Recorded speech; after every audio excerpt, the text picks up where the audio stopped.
મહેસાણાના દૂધિયા રાજકારણની કે જેમાં ઉફાણો આવવા જઈ રહ્યો છે, કારણ કે છેલ્લા અઢી ટર્મ માટેની જે ટર્મ હતી એના માટેની ચૂંટણી એ છેલ્લા ઘણા સમયથી નહોતી થઈ રહી અને એને લઈને જ કોર્ટના દ્વાર પણ ખખડાવવામાં આવ્યા હતા. કોર્ટ દ્વારા 21 દિવસનો સમય આપવામાં આવ્યો હતો અને હવે ચૂંટણી થવાની છે, ચેરમેન વાઇસ ચેરમેનની ચૂંટણી થવાની છે. અને આપણે ઘણા સમયથી જોતા આવ્યા છીએ કે જ્યારે સહકારી રાજકારણમાં ચૂંટણી થતી હોય છે, સહકારી ક્ષેત્રની અંદર ચૂંટણી આવતી હોય છે, ભારતીય જનતા પાર્ટીએ એક મેન્ડેટની સિસ્ટમ ગોઠવી છે, પણ એ ઇફકોથી લઈ અને દૂધિયા રાજકારણની અંદર બળવાનું હમણાં આજકાલ એક નવો ટ્રેન્ડ ભાજપની અંદર શરૂ થયો છે. ત્યારે જોવાનું એ છે કે શું થાય છે દૂધસાગર ડેરીની ચૂંટણીમાં.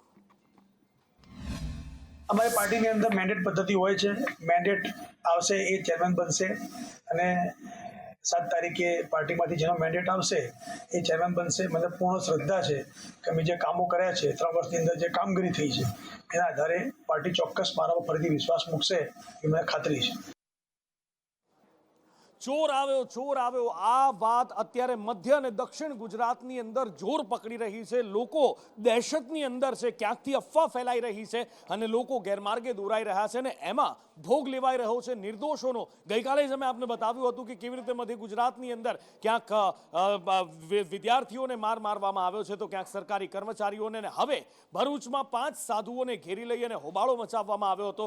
ભરૂચના અયોધ્યાનગરનો આ બનાવ છે કે જ્યાં ચોરની શંકા રાખી અને સાધુઓને લોકોએ ઘેરી લીધા હતા. ક્યાંક ટપલી દાવ પણ થયો હતો, પણ પોલીસે આવી અને સ્થિતિ થાળે પાડી છે અને પોલીસે સાધુઓને મારનાર વ્યક્તિઓની પણ તપાસ શરૂ કરી છે અને સાધુઓનું બેકગ્રાઉન્ડ શું છે એ પણ તપાસ શરૂ કરી છે. અને અત્યારે છેલ્લા ઘણા સમયથી આમ જુઓ તો એક ફેશન અથવા તો એક ટ્રેન્ડ બન્યો છે કે નેગેટિવ બોલો અને પ્રસિદ્ધિ મેળવો. બદનામ હુએ તો ક્યા હુઆ, નામ તો હુઆ, અથવા તો પછી બીજા કોઈને બદનામ કરી અને પ્રસિદ્ધિ મેળવો. અને એવું જ થઈ રહ્યું છે સનાતન ધર્મ સાથે. વારંવાર સનાતન ધર્મના દેવી દેવતાઓ વિશે અભદ્ર ટિપ્પણી કરવામાં આવે છે અને હવે તો નવરાત્રી ઉપર પણ અભદ્ર ટિપ્પણી કરવામાં આવી છે. આજે એક નહીં પણ બે સાધુ, જી હા, જેમને સંત કહેવામાં આવે છે, જે સમાજના પથદર્શક છે, તેમના દ્વારા ન શોભે એવી વાત કહેવામાં આવી છે. વિજય બોધિ સુરેશ્વરજી મહારાજ જૈન સાધુ છે, એ મહારાજ સાહેબ છે અને એમના દ્વારા નવરાત્રીને લઈને એવી વાત કહેવામાં આવી છે કે સનાતનીઓમાં રોષ ફાટી નીકળ્યો છે. અને સૌથી વધારે પાપનો પ્રવેશ જો કરાવનાર કોઈ હોય ને, નવરાત્રી. આ નવરાત્રીના પાપે તમારા જીવનમાં પાપનો પ્રવેશ થયો છે. હું તો કહું છું નવરાત્રી નથી, આ લવરાત્રી. નવરાત્રી હોય 9 દિવસના કપડા જુદા, 9 દિવસનો મેકઅપ જુદો, 9 દિવસના શોખ જુદા જુદા. મને ખાનપુરના એક ડોક્ટરે કીધું હતું, મારા સાહેબ નવરાત્રી પછીના 3 મહિને મારે ત્યાં એબોર્શન કરાવવા માટે લાઈન લાગતી હોય. લાઈન જૈનોની છોકરીઓ હોય. તમારા મા બાપ તમને શેના માટે મોકલે છે? મારે જેસીઆઈને ધન્યવાદ આપવા છે કે જેસીઆઈની સંસ્થા કમસે કમ એમના કાર્યક્રમમાંથી નવરાત્રીને કાયમ માટે રદ કરી દે. અને એ તે ટાઈમ અશોકજી ઊભા થઈને મને કીધું, મારા સાહેબ તમે બોલ્યા ડન. અને એ દિવસથી જેસીઆઈની અંદર નવરાત્રી રમાડવાના બાદ થયા. અને આટલો બધો વિવાદ ચાલતો હોય, સ્વામિનારાયણ સંપ્રદાય કેવી રીતે એમાંથી બાકાત રહે? ભૂતકાળમાં આપણે જોયું છે કેટલાક સ્વામિનારાયણ સંતો કે જે સનાતન દેવી દેવતાઓ વિશે અપમાનજનક ટિપ્પણી કરી ચૂક્યા છે. સાળંગપુરમાં જે થયું આપણને યાદ છે. પહેલાં શિવજીનું અપમાન હોય, બ્રહ્માજીનું અપમાન હોય, શ્રી કૃષ્ણનું અપમાન હોય, ભગવાન વિષ્ણુનું અપમાન હોય, અને હવે નવરાત્રિના પાવન પર્વને કે જ્યાં માતાજીની આરાધના ઉપાસના કરવામાં આવે છે એ પર્વને નવરાત્રિ ગણાવવામાં આવી છે. દીકરીઓના કપડાને લઈને પણ ટિપ્પણી કરવામાં આવી છે અને સાથે જ પોતાની કદાચ પ્રસિદ્ધિ વધારવાનો પણ પ્રયાસ કરવામાં આવ્યો છે. કારણ કે 9 દિવસનો નાઇટ ફેશન શો એક સ્વામિનારાયણ સાધુ દ્વારા, અનુપમ સ્વામી દ્વારા કહેવામાં આવ્યો છે. અરે ઓ ગુજરાતીઓ, તમારા પ્રિય તહેવાર નવરાત્રિને લોકો શું કહે છે ખબર છે? કોઈ એમ કહે છે કે આ નવરાત્રિ નહીં પણ એ તો લવરાત્રિ છે, લવરાત્રિ. કોઈ વળી એમ કહે છે કે 9 દિવસનો નાઇટ ફેશન શો છે, એથી વિશેષ બીજું કશું જ નથી. કોઈ વળી એમ કહે છે કે માતાજીની પૂજાના નહીં પણ વાસનાના પૂજારીઓની પૂજાના દિવસો આવ્યા.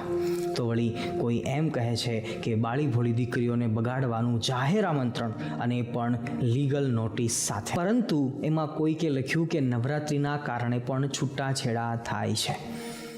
OMG, oh my God. શું નવરાત્રિના કારણે પણ કોઈના છૂટાછેડા થતા હશે? 10 સેકન્ડનો પોઝ લઈને વિચાર કરો કે નવરાત્રિના કારણે છૂટાછેડા શા માટે. લખનારે કંઈક જોયું હશે, કંઈક વિચાર્યું હશે તો જ લખ્યું હશે ને. શું કહો છો? Is it possible? What's your opinion? જો ભાઈ, બહુ નેગેટિવમાં ઘૂસવું એ મારું કામ નથી, પણ હાલના સમયમાં આ સમજવું ખરેખર ખૂબ જ જરૂરી છે. જો કે સાચું કહું તો આમાં આપણી બહેન દીકરીઓનો પણ વાંક છે, કારણ કે પહેલાંના સમયની નવરાત્રિમાં બહેન દીકરીઓના મુખ ઉપર લજ્જા, શરમ અને નીચી નજરરૂપી પડદાઓ હતા. પણ હાલના સમયમાં લજ્જા અને શરમ એ તો સાવ ગઈ, અને પહેરવેશના નામે ફક્ત ને ફક્ત બસ અંગ પ્રદર્શન જ રહ્યા. આ તે વળી કેવી લાચારી. અને અત્યારે માતાજીના કીર્તનો તો ગવાય જ છે, પરંતુ ઓછા અને કેવળ નામ માત્રના, અને ફટાણા કટાણા અને બોલિવૂડ સોંગ ગવાય છે વધારે. અને વળી એ સોંગમાં પણ સંસ્કાર અને માતાજીને દૂર દૂર સુધી કશો જ સંબંધ હોતો નથી. આવી તે વળી કેવી લાચારી. એટલે સ્વામિનારાયણ સંપ્રદાયના સાધુઓ હોય કે પછી જૈન ધર્મના મહારાજ સાહેબ હોય, અપમાન કરી રહ્યા છે, પર્વનું અપમાન કરી રહ્યા છે. આખરે શા માટે? સવાલ થવો સ્વાભાવિક છે. વીએચપી તરફથી પણ આકરી પ્રતિક્રિયા આવી છે, મહામંત્રી દ્વારા પણ આ વાતને વખોડવામાં આવી છે, પણ સવાલ થવો સ્વાભાવિક છે. કશ્યપ મારી સાથે છે. કશ્યપ, સ્વાભાવિક રીતે વીએચપી હોય, બજરંગ દળ હોય કે પછી કોઈ પણ સનાતની હોય, આવો બફાટ સાંભળીને એમને આક્રોશ જાગે અને જાગે. બિલકુલ નુપુર, આ મુદ્દાની જો વાત કરીએ તો વીએચપી મહામંત્રી અશોક રાવલ છે, તેના દ્વારા આખરી પ્રતિક્રિયા છે તે આપવામાં આવી છે, ને તેમના દ્વારા કહેવામાં આવ્યું છે કે સ્વામિનારાયણ સંપ્રદાયના સાધુઓ છે તેના દ્વારા પહેલાં તેના સંપ્રદાયમાં શું ચાલી રહ્યું છે તેમાં ધ્યાન તેમના દ્વારા આપવામાં આવે તો વધારે સારું. અને આ સંપ્રદાયના જેટલા મહંતો છે તેને અનેક વખત કહેવામાં આવ્યું છે કે સ્વામિનારાયણ સંપ્રદાયના જે સાધુઓ છે તેના દ્વારા જે અવારનવાર સનાતન ધર્મ અને તેના પર્વને લઈને નિવેદનો કરવામાં આવે છે ત્યાં બફાટ તેમના દ્વારા ના થવો જોઈએ. સાથે જ એ પણ તે લોકોએ જોવું જોઈએ કે કોના વિશે તે બોલી રહ્યા છે, કયા સંપ્રદાય વિશે બોલી રહ્યા છે, કયા ધર્મ વિશે બોલી રહ્યા છે. સાથે જ તેમના દ્વારા ટકોર એ વાતને લઈને પણ કરવામાં આવી હતી કે કેટલાક સ્વામિનારાયણ સંપ્રદાયના સાધુઓ છે તે ભાષણો આપતા હોય છે અને મીડિયામાં તે ભાષણો આવતા હોય છે, તેના કારણે તે લોકોને લાગે છે કે તેમનો સાંભળવાવાળો વર્ગ છે તે ખૂબ મોટો છે અને તેના કારણે તે મનફાવે એવા નિવેદનો છે તે કરતા હોય છે. અને તેના કારણે જ આ સંપ્રદાયના આચાર્યો છે તેને કહેવામાં આવ્યું હતું કે આ જે સંપ્રદાયના સાધુઓ છે તેને ભાષા ઉપર મર્યાદા રાખવી જોઈએ અને કોઈ પણ ધર્મ કે ભગવાન બાબતે અથવા તો સનાતન ધર્મને લઈને નિવેદનો ના કરવા જોઈએ. એક બાજુ ગુજરાતમાં કાયદો અને વ્યવસ્થાની મોટી વાતો કરવામાં આવે છે, પણ આપણે જોયું હતું કે ગોધરામાં શું થયું હતું, અને ત્યાં આગળ એક 6 વર્ષની બાળકી, દાહોદમાં એ 6 વર્ષની બાળકી પર આચાર્યએ જ દુષ્કર્મ આચરવાનો પ્રયાસ કર્યો અને ત્યારબાદ એની હત્યા કરી નાખી. બાળકીએ પ્રતિકાર કર્યો. હજી તો એની ચાર્જશીટ ગઈકાલે ફાઇલ થઈ છે. અને ગુજરાતમાં વધુ એક હિચકારી ઘટના સામે આવી છે. સામૂહિક દુષ્કર્મની આ ઘટના સામે આવી છે વડોદરામાં, કે જેણે ફરી એકવાર રાજ્યભરમાં ખળભળાટ મચાવી દીધો છે. કારણ કે બોલતા, કહેતા, વિચારતા પણ આપણને ખચકાટ થઈ જાય કે શું ખરેખર આ સુરક્ષિત ગુજરાત છે? મિત્ર સાથે સગીરા ફરવા ગઈ હતી અને ત્યારબાદ 5 લોકો આવે છે, પહેલાં એની છેડતી કરે છે અને એમાંથી 2 લોકો તેની સાથે દુષ્કર્મ ગુજારે છે. એ દીકરીને એ હદે પ્રતાડિત કરવામાં આવી કે તેને સારવાર હેઠળ ખસેડવામાં આવી છે. શારીરિક, માનસિક રીતે દીકરી ભાંગી પડી છે. બીજું શોધીએ છીએ આપણે ડિટેલ્સ. એક તૂટેલ ચશ્મા મળેલા છે, એક નાની ઘૂઘરી જેવું મળેલું છે, એ છે બનાવ સ્થળ જ છે એઝ ઇટ ઇઝ. અને હવે આઈઓ આપણે કલેક્ટ કરીએ છીએ, આઈઓ છે. રાઉન્ડ કર્યા છે ત્યાંથી શું મળ્યું છે? જે રાઉન્ડ એ જ છે, હજુ એ જગ્યા એ જ ઘૂઘરી ને ચશ્મા. કેટલા લોકો હોઈ શકે છે સર? એને એના પછી ખ્યાલ ના આવી શકે. કે પીડિતા આપણા મિત્રને લક્ષ્મીપુરા વિસ્તારમાં આશરે 11:30 વાગે મળી હતી અને ત્યાંથી આ બંને લોકો ભેગા થઈને આપણા ટીપી વિસ્તાર ભાયલી ગામથી ભાયલી ફાટક આસપાસ સન માર્ટિન મેટ્રિક કાઉન્ટી જો સોસાયટી છે એની આજુબાજુમાં એ લોકો વાત કરવા માટે સ્કૂટીથી ગયા હતા. અને લગભગ 12 વાગ્યાના અરીસામાં આ વિસ્તારમાં 2 બાઇક ઉપર 5 લોકો, એક બાઇક ઉપર 2 લોકો, બીજા બાઇક ઉપર 3 લોકો, એ લોકો આ બેને ત્યાં જોયા અને એ લોકો સાથે થોડી અભદ્ર ભાષામાં પહેલાં વાત કરી. અને જેનો પ્રતિકાર આ લોકો કરતા, જે વિક્ટિમ છે, જે પીડિતા છે અને એમનો મિત્ર, આ બેનો એનો પ્રતિકાર કરતા આ લોકોમાંથી 2 લોકો તો પહેલાં નીકળી ગયા હતા અને જે બાકી 3 લોકો રહી ગયા હતા આમાંથી એક માણસ પીડિતાનો મિત્રનો ગોંધી રાખ્યા હતા અને 2 લોકો પીડિતા સાથે દુષ્કર્મ આચર્યા હતા. અને એ કરીને લગભગ 12:30ની આરીસામાં એ લોકો ત્યાંથી નીકળી ગયા હતા. જે માહિતી આધારે આપણે લોકો જુદી જુદી ટીમ બનાવીને આરોપીઓને હસ્તગત કરવા માટે અત્યારે પ્રયત્ન કરી રહ્યા. આરોપીઓને હસ્તગત કરવા માટેના પ્રયત્નો થઈ રહ્યા છે, પણ સવાલ થવો સ્વાભાવિક છે કે આ બધું અટકશે ક્યારે? કૃણાલ મારી સાથે જોડાયા છે. કૃણાલ, આ કેસમાં શું એ નરાધમોને ઝડપી પાડવામાં આવ્યા છે કે હજી પણ પોલીસ હવામાં હવાતિયા મારી રહી છે?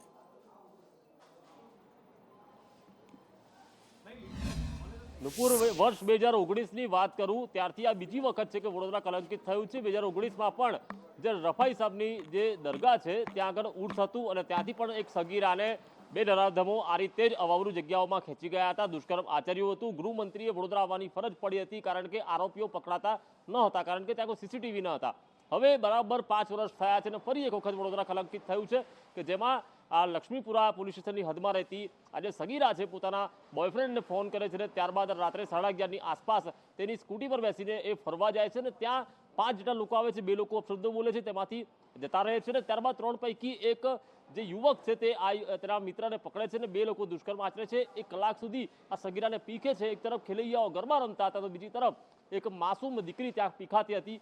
ત્યારે અવાવરૂ સ્થળો પર પણ પેટ્રોલિંગ જરૂરી હતું, પરંતુ નવરાત્રી છે ત્યારે તો પેટ્રોલિંગ ડબલ થવું જોઈએ, પરંતુ ત્યાં કોઈ પેટ્રોલિંગ નથી કારણ કે અવાવરૂ સ્થળ છે અને આ વસ્તુ જે ભૂખ્યા વરુની જેમ ફરતા શિકારી હોય છે તેમને ખબર હોય છે. તો તેને કારણે જ આ સ્થળ પર જ્યારે આ બોયફ્રેન્ડ અને સગીરા ગયા ત્યારે દુષ્કર્મ આચરી. જો કે ત્યાં સીસીટીવી નથી ને તેના કારણે આ કેસ પોલીસ માટે અંધારામાં ફાંફા મારવા જેવો છે. એટલે હવે આરોપી ક્યારે પકડે તે જોવું રહ્યું, પરંતુ પોલીસ હાલ ડિટેક્શનના નામે, ગુપ્ત રાખવાના વાતોને નામે હજુ સુધી આરોપી સુધી પહોંચાશે કે કેમ તેની કોઈ સફાઈ કે ચોખ્ખાઈ નથી આપી રહી.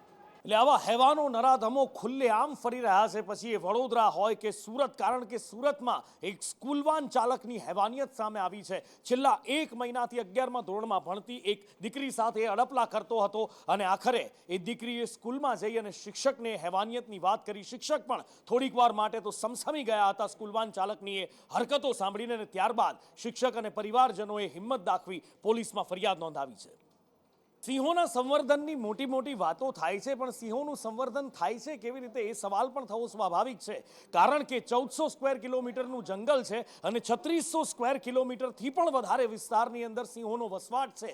ઇકો સેન્સિટિવ ઝોન જાહેર કરવાની ફરજ પડી છે. એક બાજુ પાટા પર સિંહ કપાય છે, ટ્રેનના ટાઈમ બદલવામાં આવે છે, વર્ષો જૂની જે ડિઝાઇન આપવામાં આવી છે એ ટ્રેકને એલિવેટ કરવાની એ નથી કરવામાં આવતું, પણ ઇકો સેન્સિટિવ ઝોન જાહેર કરવામાં આવે છે અને તેને લઈને 61થી વધારે ગામો દ્વારા હોબાળો મચાવવામાં આવે છે, વિરોધ નોંધાવવામાં આવે છે અને હવે તેમાં ભારતીય જનતા પાર્ટીના નેતાઓ પણ પોતાની જ સરકારની સામે પડ્યા છે.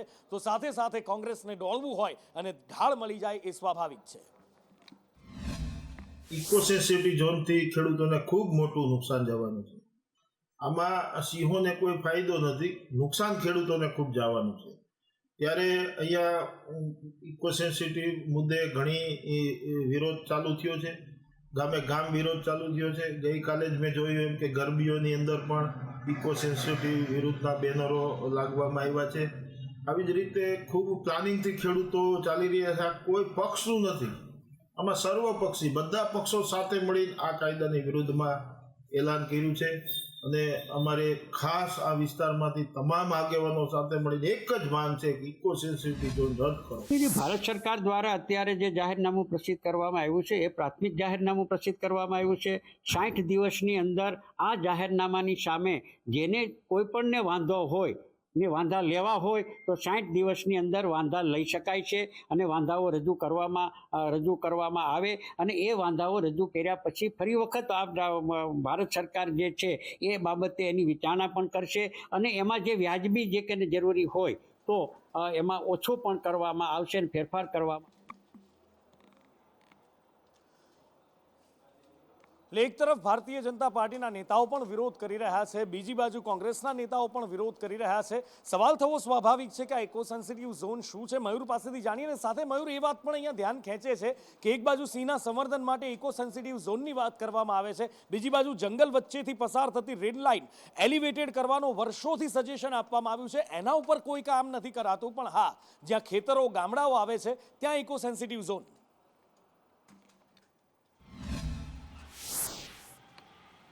નુપુર, સમજવાની વાત છે કે આખે આખો જે ગીર પંથક છે, ગીર સોમનાથ જિલ્લો, એની અંદર સૌથી વધારે વસ્તી સિંહોની છે. એમ કહી શકાય કે 80% વસ્તી છે જે ગ્રામીણ અને જંગલ વિસ્તારની અંદર અને આસપાસના વિસ્તારમાં વસેલી છે. આ આખે આખી જગ્યાને ઇકો સેન્સિટિવ ઝોન એટલે કે એમનો જે મહત્તમ ભાગ છે તેને ઇકો સેન્સિટિવ ઝોન જાહેર કરવાની કવાયત હાથ ધરી છે.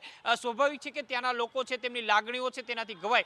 સૌથી વધારે ગીર સોમનાથ અને આસપાસના જે ગામડાઓની અંદર રહેતા લોકો છે, ખાસ કરીને માલધારીઓ છે અથવા તો ખેડૂતો છે, એમને સૌથી વધારે વાંધો પડે છે. કારણ કે આ ઝોન જાહેર થયા બાદ તેમના નિયમો છે તે આકરા બની જશે. તેમનું જે જીવન ધોરણ ગામડાની સાથે જોડાયેલું છે, જંગલ સાથે જોડાયેલું છે, એ જીવન ધોરણ સીધું તૂટી જશે. અત્યાર સુધી સિંહોને બચાવવાની માત્ર વાતો થતી હતી. અનેક વખત સિંહો છે તે માનવોના કારણે પોતાનો જીવ ગુમાવી ચૂક્યા છે, અથવા તો એમ કહી શકાય કે જે રેલવે લાઈન આવેલી છે ત્યાં કપાઈને તે મરી જાય છે. સિંહોને બચાવવાની વાત એક તરફ રહી, જંગલને બચાવવાની વાત એક તરફ રહી, પરંતુ જે લોકો જંગલની સાથે વર્ષોથી સદીઓથી જોડાયેલા છે એમને જ તેનાથી દૂર કરવાની વાત છે. સ્વાભાવિક છે કે તમામ પક્ષના લોકો, તમામ ગામડાના લોકો છે તે વિરોધમાં ઉતરે. આ વિરોધ અત્યાર સુધી નહીં અટકે, પરંતુ આગળ પણ જશે અને હજુ પણ વિરોધ આગળ વધશે એવું ત્યારે ત્યાં જોવા મળી રહ્યું છે. અને આગળ વાત કરવી છે કોરી એસોસિએશનના નિર્ણયની. ગુજરાતમાં 60% કોરી અત્યારે બંધ છે. પડતર પ્રશ્નોને લઈ અને ઘણી બધી વાટાઘાટો થઈ, ચર્ચાઓ થઈ, બેઠકો થઈ, પણ કોઈ જ એનું સમાધાન ન આવ્યું અને આખરે કોરી ઉદ્યોગકારો બંધ પાડીને પોતાનો વિરોધ વ્યક્ત કરી રહ્યા છે. નવસારીમાં પણ કોરી ઉદ્યોગકારો પડતર પ્રશ્નને લઈ કલેક્ટરને રજૂઆત કરવા માટે પહોંચ્યા હતા અને કોરી ઉદ્યોગ બંધ થતા જે નાના માણસો છે, જે મજૂર કક્ષાના વ્યક્તિઓ છે અથવા તો જે ડમ્પર ચાલકો છે, ડ્રાઈવરો છે, એમની આજીવિકા પર મોટી અસર પડી છે. કલેક્ટર સાહેબે અમારું આવેદનપત્ર સ્વીકાર્યું છે અને અમે વિનંતી કરી છે કે આપ સરકાર સુધી અમારું આવેદનપત્ર આપ મોકલશો અને અમારો પ્રશ્ન હલ થાય એવી અમે અપેક્ષા રાખીએ છીએ. અમારા ઇસ્યુ કરેલા એમાં સરકાર એમ કહે છે કે ભાઈ આ જે બીજા ઇસ્યુ કરેલા છે એ 2018-12 મહિના પછી અમે પાવર શો વિડ્રો કરેલા છે એટલે એ વેલિડ નહીં ગણાય. બાકીના નહીં પણ આ સર્ટિફિકેટો ઇસી પ્રોસિજર કરીને મળી જવા જોઈએ. આગળ વાત કરવી છે એક મોટા સમાચાર કે હરિયાણામાં આજે ઇલેક્શનની તૈયારીઓ થઈ રહી છે. કારણ કે હરિયાણા એક એવું રાજ્ય કે ભાજપ અને કોંગ્રેસ બંને એડી ચોટીનું જોર લગાવી રહ્યા છે. બંને અહીંયા આગળ પોતાની સત્તા સ્થાપિત કરવા, એક તરફ સત્તા બચાવવાના પ્રયત્નો છે, પરિવર્તનના પ્રયત્નો છે અને બીજી બાજુ પુનરાવર્તનના પણ પ્રયત્નો છે. આજે આખરે મતદાનની શરૂઆત થઈ છે હરિયાણામાં. ક્યાં કેટલું મતદાન અને શું જોવા મળી રહ્યું છે આ મતદાનની અંદર, અજય પાસેથી જાણીએ.